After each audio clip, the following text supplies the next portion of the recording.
iglesia congregada esta tarde, y a todos nuestros hermanos visitantes también, sean bienvenidos.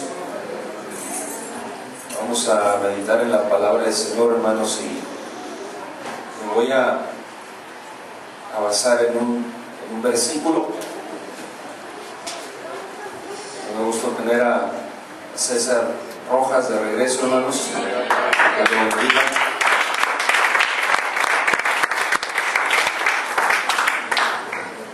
Gloria al Señor. Vamos a centrar nuestra atención en el libro de los Hechos, capítulo 8 y verso 35.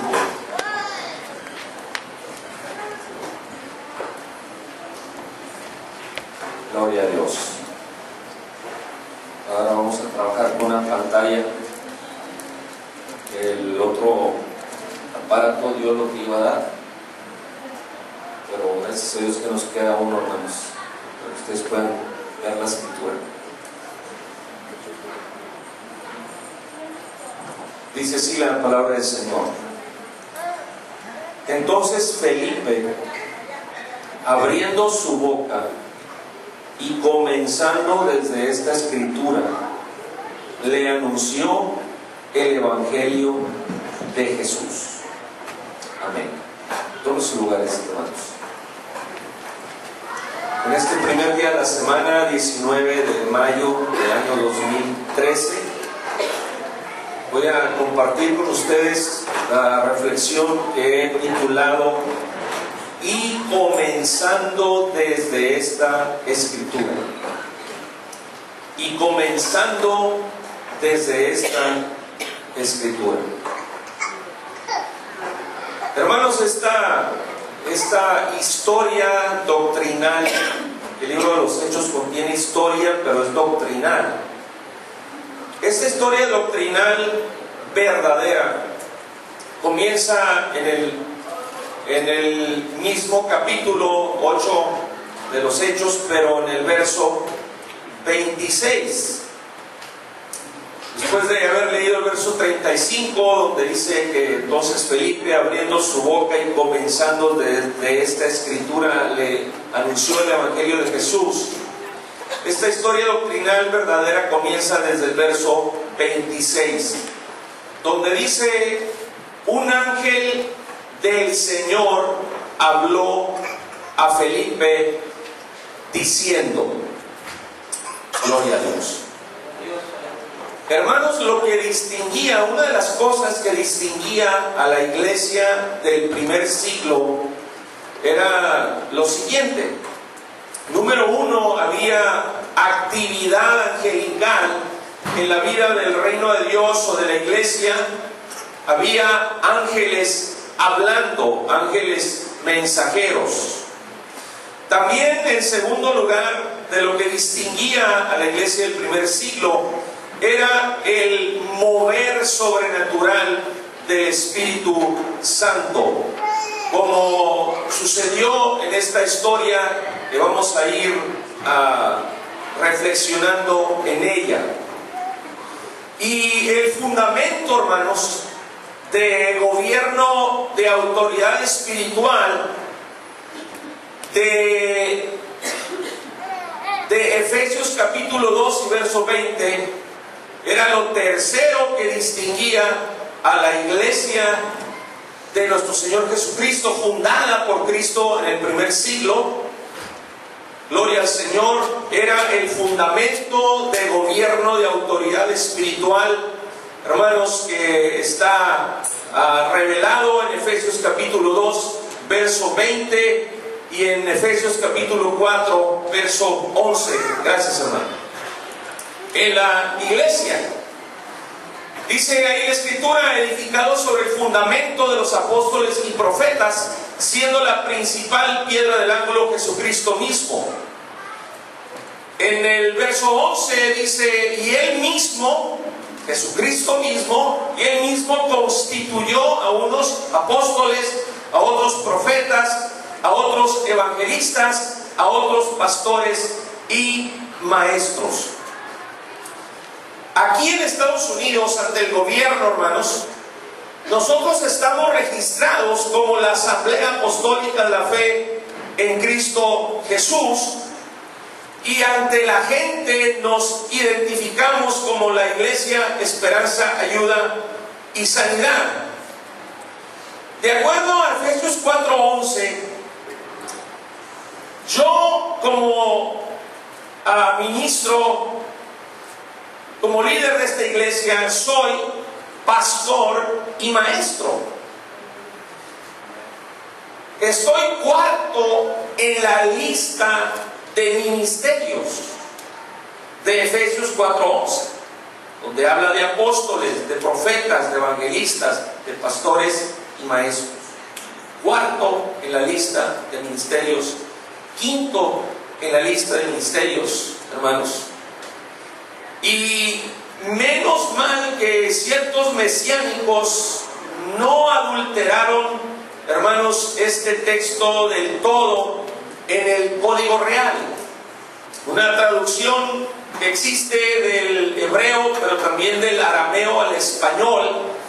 Y en esa versión se habla de apóstoles, está escrito la palabra apóstoles, está escrito la palabra profetas, está escrito la palabra pastores y también maestros, y solamente adulteran la palabra evangelistas, cambiándola por supervisores, ahí en el Código Real. Y abajo en el comentario en relación a estos ministerios dan una explicación adulterada y torcida.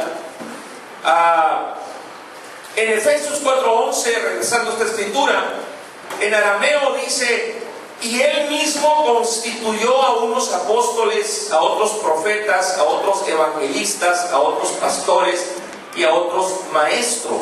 Está incluido el ministerio de evangelistas, hermanos. Y es hermoso saber que nosotros estamos dentro de un gobierno bíblico.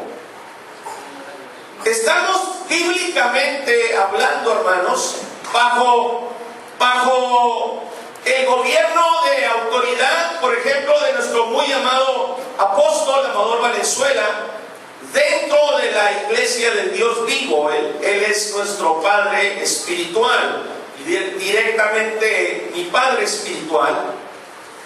Y tenemos más profetas, tenemos más apóstoles y profetas, como el apóstol y profeta Orlando Venegas, como el profeta Esteban Rojas, como la profeta y también vidente Tania Díaz, el pastor y profeta Juan Campos, y muchos más apóstoles y profetas y evangelistas y pastores, hermanos, dentro de este movimiento, dentro del reino de Dios.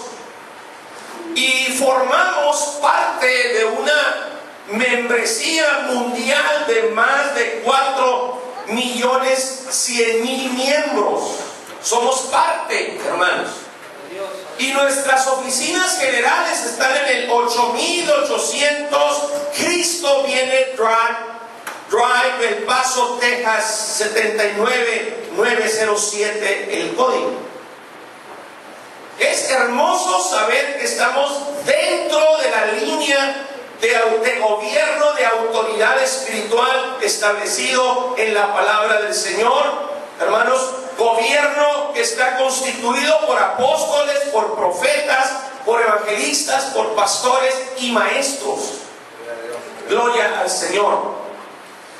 Así que regresando a Hechos 26, dice: un ángel del Señor habló a Felipe diciendo, hermanos, un ángel del Señor habló a Felipe diciendo. Así como en esta iglesia, hermanos, cuando menos hay 3 hermanas a las cuales le hablan ángeles del Señor. Amén. Cuando menos hay 3 hermanas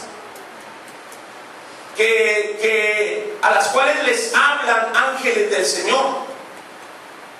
Somos una iglesia Somos parte del reino, hermanos, donde hay un movimiento angelical. Una de las señales que ya mencioné al principio de la iglesia fundada por nuestro Señor Jesucristo. Y el ángel le habló a Felipe que, de acuerdo, hermanos, a el libro de los Hechos, capítulo 21, versos 8 y 9, Felipe era evangelista. Dice ahí la escritura: al otro día, saliendo Pablo y los que con él estábamos, fuimos a Cesarea, y entrando en casa de Felipe el evangelista, que era uno de los 7, posamos con él. Así que evangelista era otra de las señales de la iglesia del primer siglo fundada por Cristo.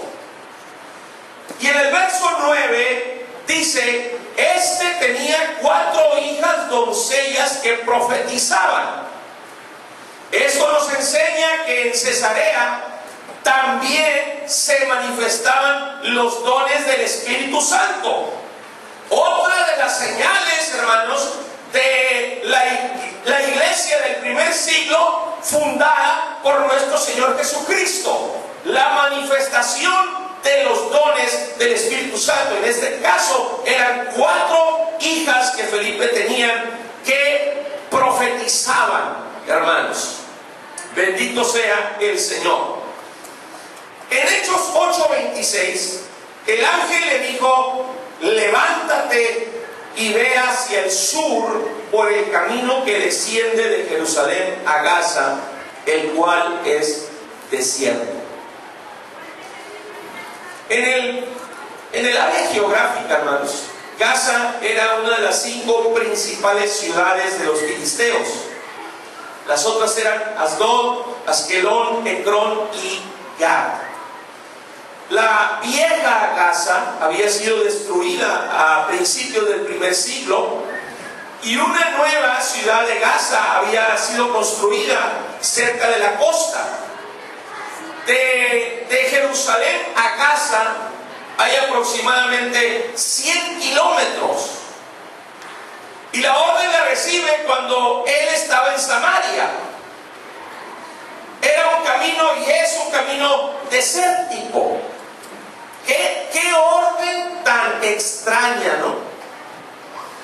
En donde se le está ordenando, hermanos, que vaya rumbo al sur, el camino que desciende de Jerusalén a Gaza, un camino desértico.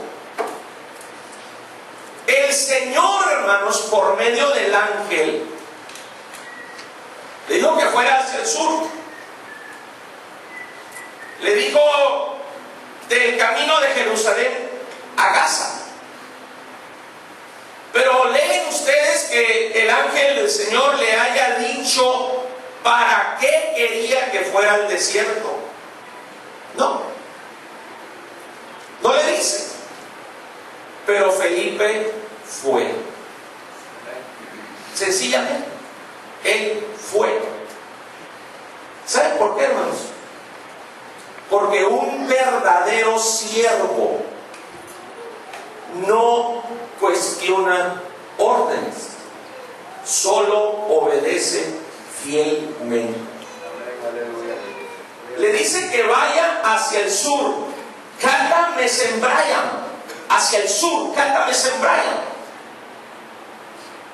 Por el contenido de la raíz griega de esta frase, se puede interpretar que le estaba diciendo: ve hacia el sur a las 12 del mediodía. Más extraño todavía, a mediodía, por un desierto a más de 130 grados Fahrenheit. Hermanos, aparte que de Jerusalén a Gaza había 2 caminos, y la pregunta es: ¿por cuál se tendría que ir? Aparte de que a esa hora nadie viajaba por el desierto, precisamente por la intensidad del calor, hermanos, a esa hora, al mediodía. Y es ahí donde entra otra cosa que distinguía a la iglesia del primer siglo, hermanos. La intervención del Espíritu Santo. Él no sabía hacia qué punto exactamente, pero el Espíritu Santo sí. Él no sabía por qué, pero el Espíritu Santo sí. La intervención del Espíritu Santo haciendo cosas sobrenaturales era algo más que distinguía a la iglesia del primer siglo fundada por nuestro Señor Jesucristo.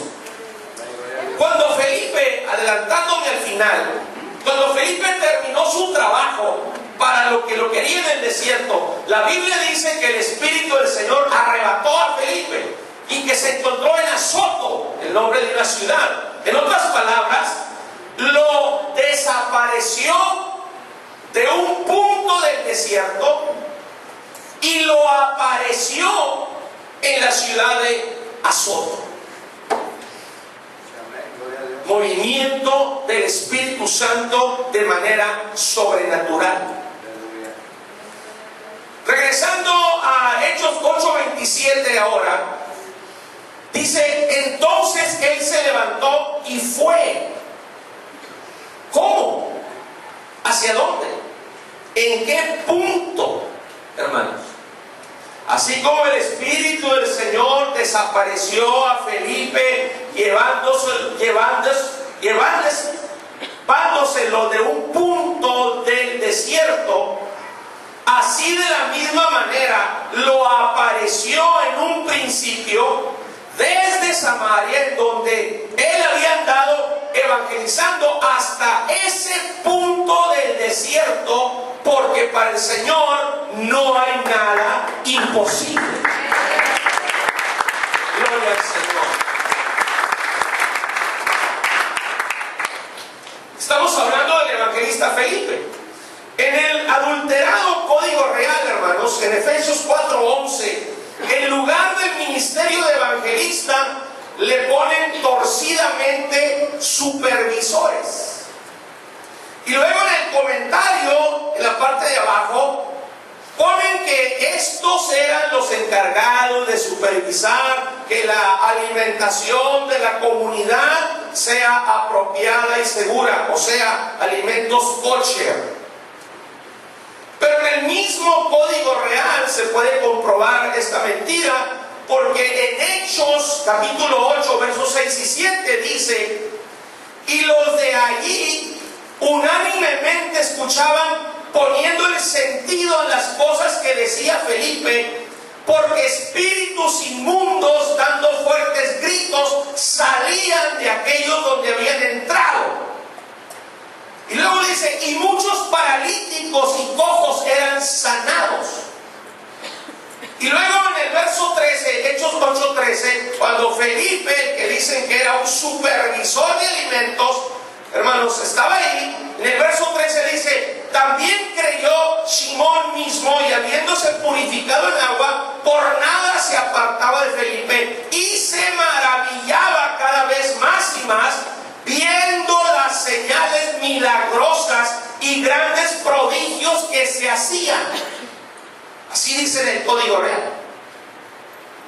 Y yo pregunto, ¿no? ¿Qué tiene que ver, hermanos, la expulsión de espíritus inmundos, milagros operados en paralíticos y en cojos, sanidades, prodigios, milagros, señales de milagros que se hacían? ¿Qué tiene que ver todo esto con supervisión de alimentos? Nada. Hermanos, el Código Real es una escritura adulterada en doctrina y tenemos que tener cuidado. En Hechos 8:27 dice: y sucedió que un etíope eunuco, funcionario de Candace, reina de los etíopes. Aquí entra otro aspecto de una enseñanza, hermanos. Candace no era el nombre de la reina, por si alguien estaba pensando eso, sino Candace era un título. Así como estaba el título de faraón entre los egipcios, pero cada faraón tenía su nombre, como el Ptolomeo Filadelfo, por ejemplo. Cada faraón tenía su nombre propio. Y en este caso Candace no era el nombre de la reina, sino un título, hermanos. Y refiriéndose a este funcionario de Candace, reina de los etíopes, dice, el cual estaba sobre todos sus tesoros y había venido a Jerusalén para adorar. ¿Cuántos etíopes estaban en el desierto? ¿1,000, 100,000, 1,000,000? No, uno. Amén. Un etíope. Porque para nuestro Señor, una persona necesitada de Cristo es suficiente para que Él haga todo un movimiento sobrenatural, activando ángeles, activando un evangelista y activándose Él como Espíritu Santo que es para salvar a una alma sedienta de Él. Alabado sea el Señor. Y aquí, hermanos, aquí se cumplió parcialmente una profecía que está en Isaías capítulo 56, verso 3, que dice: y el extranjero que sigue al Señor no hable diciendo, me apartará totalmente el Señor de su pueblo, ni diga el eunuco, he aquí yo soy árbol seco. Que en Isaías 56:5 quedó escrito: yo les daré lugar en mi casa y dentro de mis muros, y nombre mejor que el de hijos e hijas, nombre perpetuo les daré que nunca perecerá. Gloria al Señor. Así que había profecía en relación a los eunucos, hermanos. Bendito sea el Señor. Y a él lo abarcó parcialmente esa profecía. Ni diga el eunuco, he aquí yo soy árbol seco. Aleluya.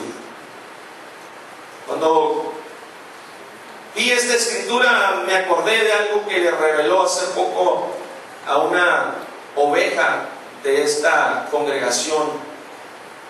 El Señor le muestra muchas mujeres vestidas de blanco orando, pero de momento el Señor no le revela de qué se trataba y quedó eso en su corazón.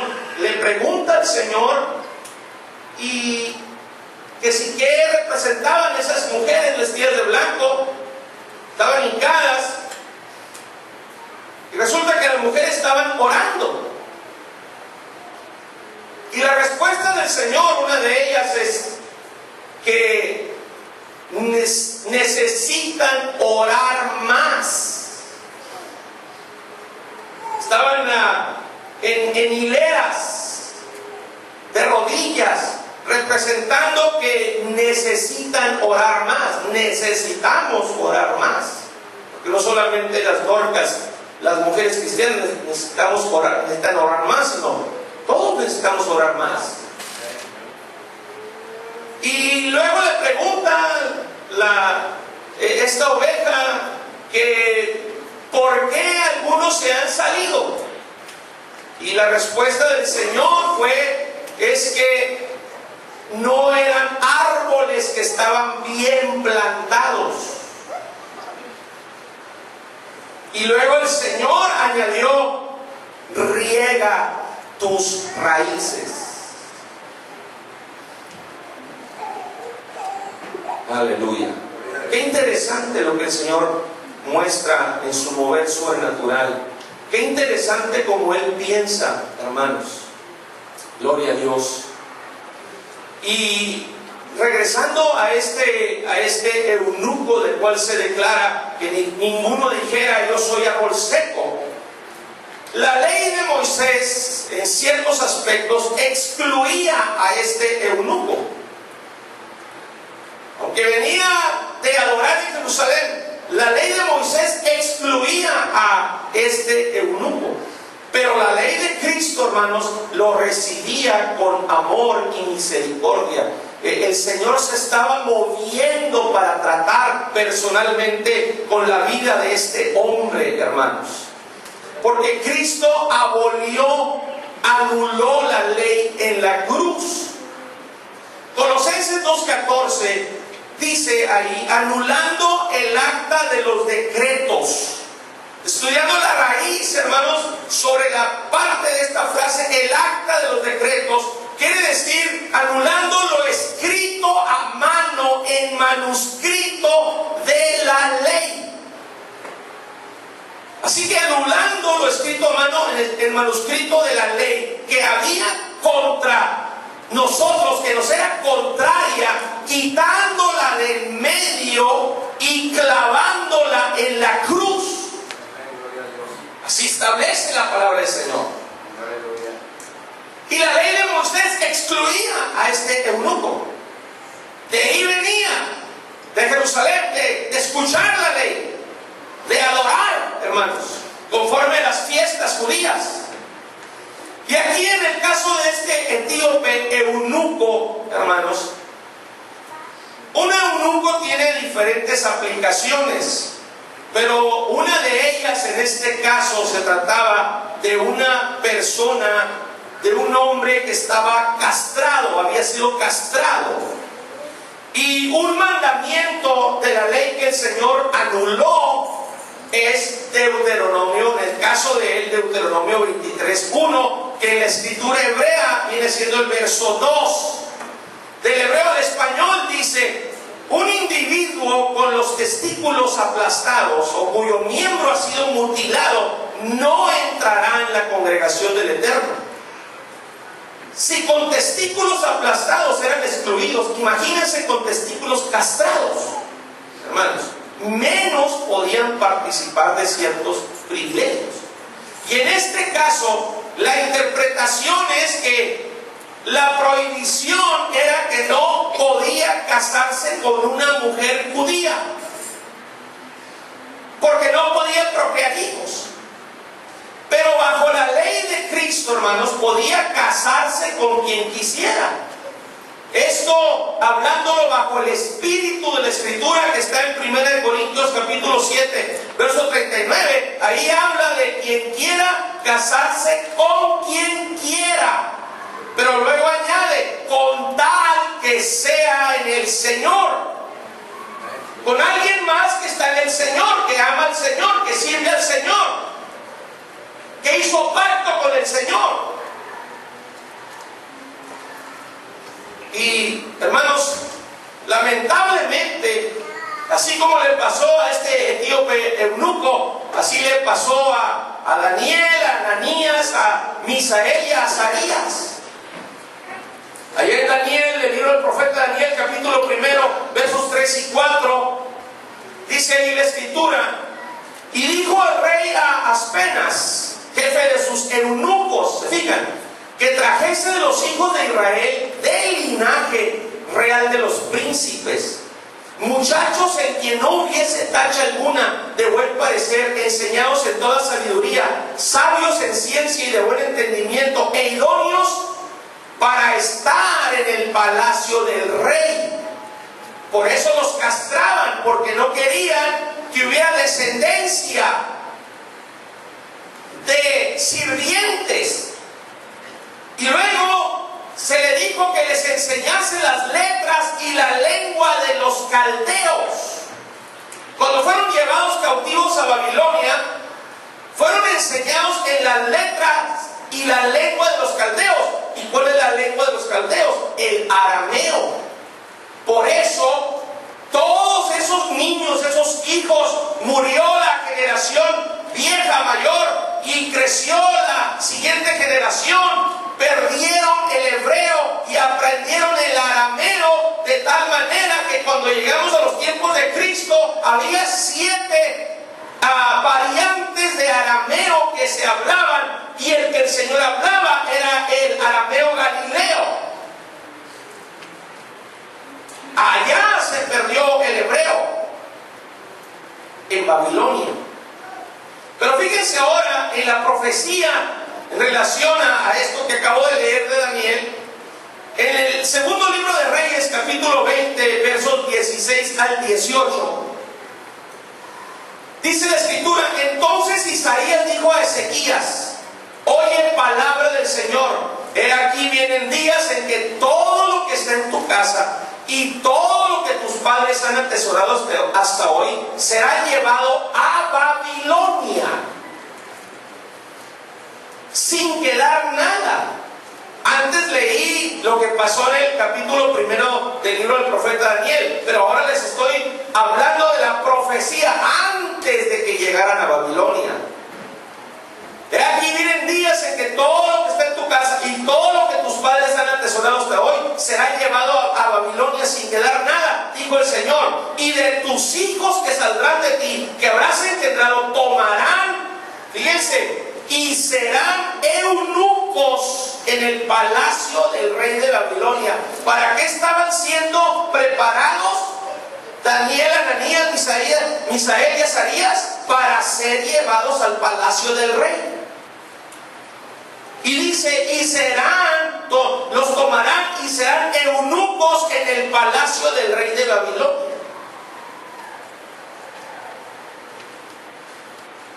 Todo esto, hermanos, sufrieron injustamente por la iniquidad de Israel, la rebelión, la idolatría del pueblo de Israel.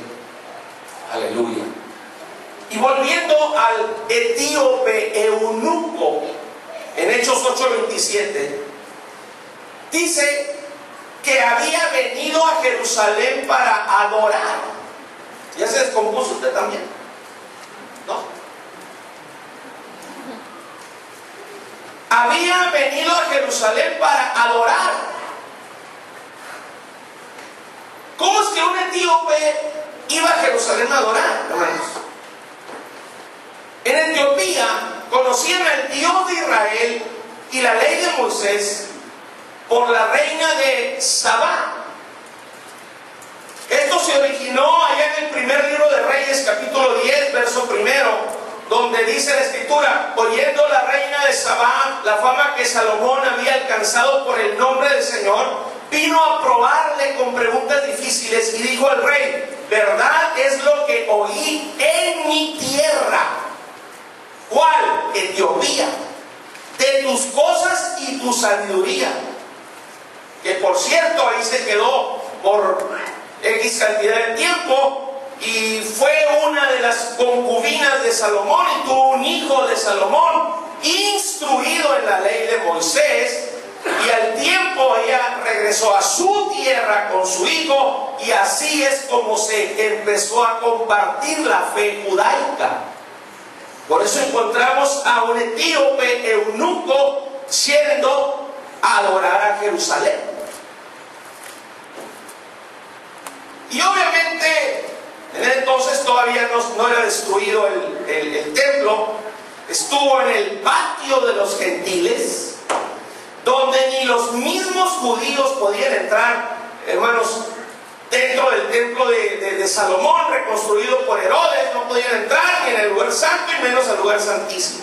Solamente los sacerdotes y sumos sacerdotes de la tribu de Leví podían entrar. Así que este pobre etíope eunuco estaba en el patio de los gentiles.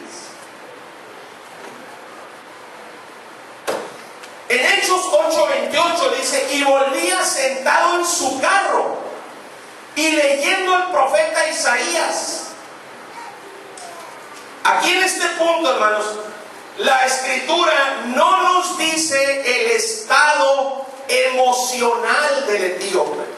Nomás dice que volvía sentado en su carro y leyendo el profeta Isaías.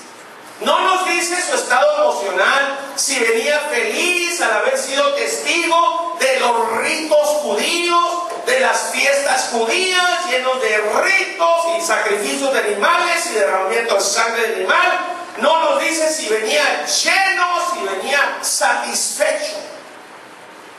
Pero de repente pasa algo más que distingue a la iglesia del primer siglo, también fundada por nuestro Señor Jesucristo. El espíritu dijo a Felipe. Primero escucha la voz del ángel, ahora está escuchando al Espíritu Santo. El Espíritu dijo a Felipe: acércate y júntate a ese carro. ¿Qué más distinguía a la iglesia del Señor, hermanos, que fundó en el primer siglo? Que se escuchaba la voz de Dios. Gloria a Dios.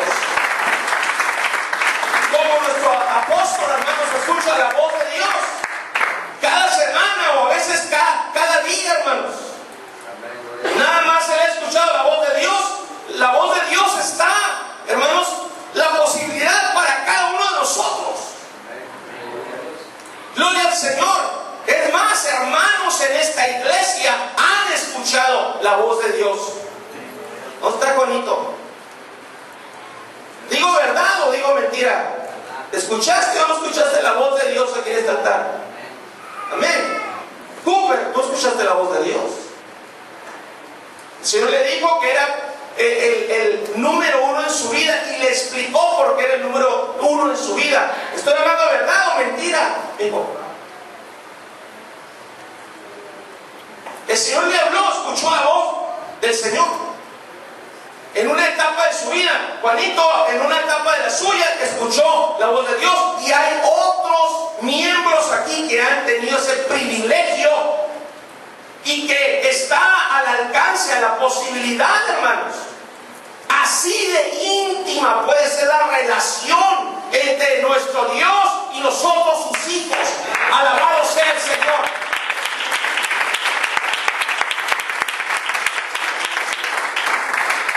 Yo tengo unas preguntas, hermanos. Pensando en esta historia doctrinal verdadera, si en el concepto de cierta rama de mesiánicos de hoy en día, que cuando menos 50 años atrás ni siquiera existían en el mundo, hermanos, su forma de enseñar, su forma de creer ni siquiera existía en el mundo. En el concepto de cierta rama de mesiánicos, todas las personas desde el tiempo de los apóstoles debían y deben de vivir, las personas hasta el día de hoy, bajo lo que le llaman la Torá o bajo la ley de Moisés. Entonces, aquí entran mis preguntas, ¿no? ¿Para qué enviarle un ángel a Felipe? Digo, Felipe, ¿para qué? Sí, ¿para qué enviarle un ángel a Felipe? Para que fuera a acercarse a este hombre. ¿Para qué transportarlo milagrosamente al desierto? Para que hablara con el etíope. ¿Para qué? Si el etíope había estado en el templo judío, la parte que se le permitía estar, si el etíope estuvo en fiestas judías, si el etíope creía en la ley de Moisés, si era un hombre sabio, capaz de entender la ley de Moisés y tenía los recursos monetarios para regresar cuantas veces quisiera a la ciudad de Jerusalén, hermanos, ¿para qué esa actividad angelical, enviarle al ángel, decirle que se vaya hacia el sur? ¿Para qué ya cuando está en ese punto que es trasladado milagrosamente, para qué le dice que se acerque?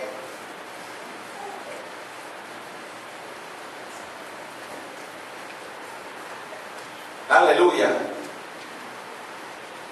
Así que lo siguiente que la palabra de Dios nos dice, hermanos, prueba sin lugar a dudas que la voluntad de Dios no era que desde el tiempo de los apóstoles hasta el día de hoy la gente tuviéramos que vivir bajo la ley de Moisés. Porque aquí en Hechos capítulo 8, versos 30 al 34, dice el verso 30, acudiendo Felipe, le oyó que leía el profeta Isaías y dijo, pero ¿entiendes lo que lees? Verso 31, él dijo, ¿y cómo podré si alguno no me enseñare? Y rogó a Felipe que subiese y se sentase con él. Verso 32, el pasaje de la escritura que leía era este: como oveja a la muerte fue llevado, y como cordero mudo delante del que lo trasquila, así no abrió su boca.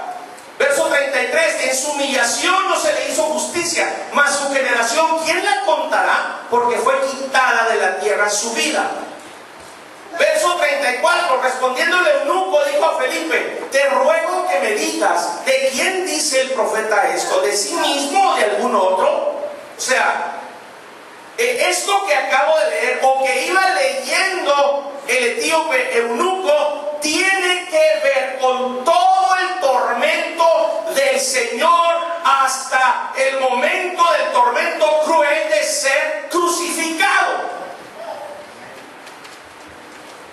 Entonces, aquí es donde tengo yo otra pregunta.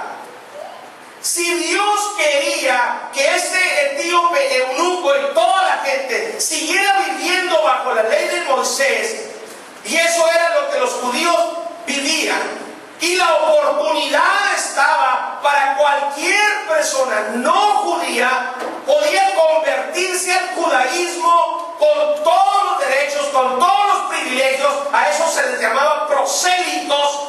Solamente tenían que estar de acuerdo con los 613 mandamientos, tenían que estar de acuerdo con las fiestas judías, vivirlas, practicarlas, hermanos, ser circuncidados y ser purificados. Y ya, cualquiera, estaba la puerta abierta, cualquiera podía hacerlo. Mi pregunta es entonces, si eso es lo que se enseñaba, la ley de Moisés, y en este caso este hombre venía de escuchar la ley de Moisés, de practicar la ley de Moisés, de formar parte de las fiestas judías, y regresaba para su tierra, mi pregunta es, ¿para qué tenía que venir nuestro Señor aquí a la tierra? ¿Para qué humanarse? ¿Para qué hacer discípulos? Y luego hacer apóstoles. ¿Se fijan que no llamó rabinos? Un rabino de aquí, otro rabino de allá, otro rabino de acá, otro de más allá. No, pescadores, contador. ¿Para qué hacer discípulos, luego apóstoles? Si ya había fariseos y escribas y sacerdotes que enseñaban la ley de Moisés. ¿Para qué sufrir tan cruelmente por los latigazos que le desgarraron la piel? ¿Para qué sufrir tan cruelmente crucificado con clavos? ¿Para qué un Nuevo Testamento, hermanos? ¿Para qué entonces todo eso?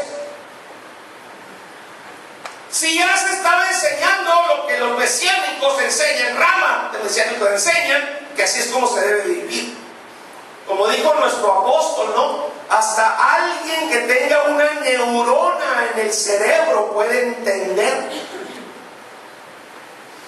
lo que estoy explicando en este momento. Fíjese lo que dice en Hechos 8:35. Entonces Felipe, de ahí se desprende el título de esta reflexión. Entonces Felipe, abriendo su boca y comenzando desde la Torá. Dice que comenzando desde la Torá. No. Ahí no dice que comenzando desde la Torá. Ni en el torcido código real se atrevieron a ponerle así, a adulterar esa parte de esa manera. Dice, y comenzando desde esta escritura. ¿Cuál escritura? La de Isaías 53. Donde se se profetizaba el sacrificio de nuestro Señor Jesucristo por la humanidad, comenzando desde ahí. No se fue a la Torá. Desde Isaías 53, comenzando desde ahí, le anunció el Evangelio de Jesús. No dice que le anunció la Torá. Ya venía de eso. Le anunció el Evangelio de Jesús. Y parte del Evangelio de Jesús, que cuando menos Felipe le enseñó, fue el punto doctrinal sobre el bautismo. Porque recordemos que este etíope no sabía nada del Evangelio. No sabía a quién se refería Isaías en su profecía.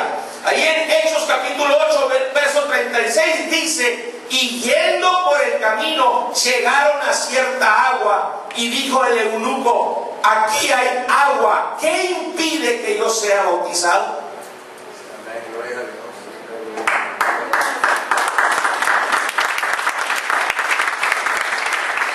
¿Eso enseña la Torá? No. Aquí hay agua, ¿qué impide que yo sea bautizado? Gloria a Dios.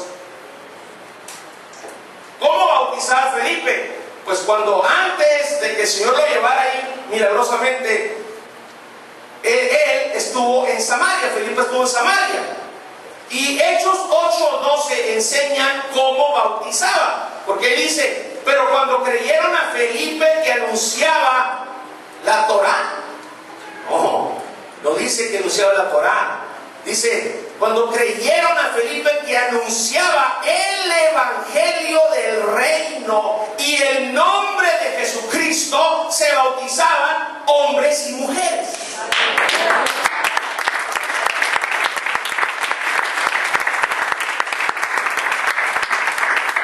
Aleluya. Así que, hermanos, en base a lo que Felipe enseñaba, y como vemos que él bautizaba, hermanos, y en base a lo que está escrito en Hechos 2:38 y Hechos capítulo 10, dice aquí en Hechos 8:38: y mandó parar el carro y descendieron ambos al agua, Felipe y el eunuco, y le bautizó. Aquí es donde yo añado, hermanos, en base a Hechos 2:38 y Hechos 10:43 al 48, hermanos, que lo bautizó para el perdón de sus pecados. Bendito sea el Señor. Ahora, en Hechos 8:39, hermanos, dice: cuando subieron del agua, el Espíritu del Señor, ¿quién? El Espíritu del Señor. Esto nos prueba que el Señor es el Espíritu. El Espíritu del Señor arrebató a Felipe y el eunuco no le vio más. ¿Por qué no le vio más?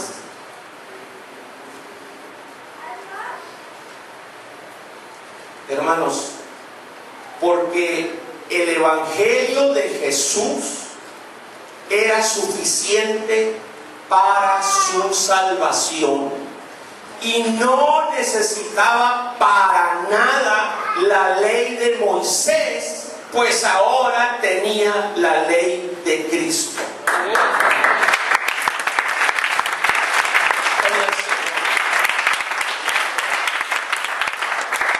Y ahora sí, hermanos, Dios nos quiso dar el detalle emocional del eunuco, porque después de recibir el Evangelio de Jesús y ser bautizado, ahora sí leemos que dice: siguió gozoso su camino. Antes no venía así gozoso, porque formó parte de ritos secos, donde no estaba el mover del Espíritu Santo, sacrificios de animales, de derramamiento de sangre, hermanos. Palabra, letra, pura letra, nada de espíritu, nada de mover sobrenatural. Sencillamente venía sentado leyendo ese manuscrito después de recibir el Evangelio de Jesús y ser bautizado, ahora sí dice que siguió gozoso su camino. Aleluya.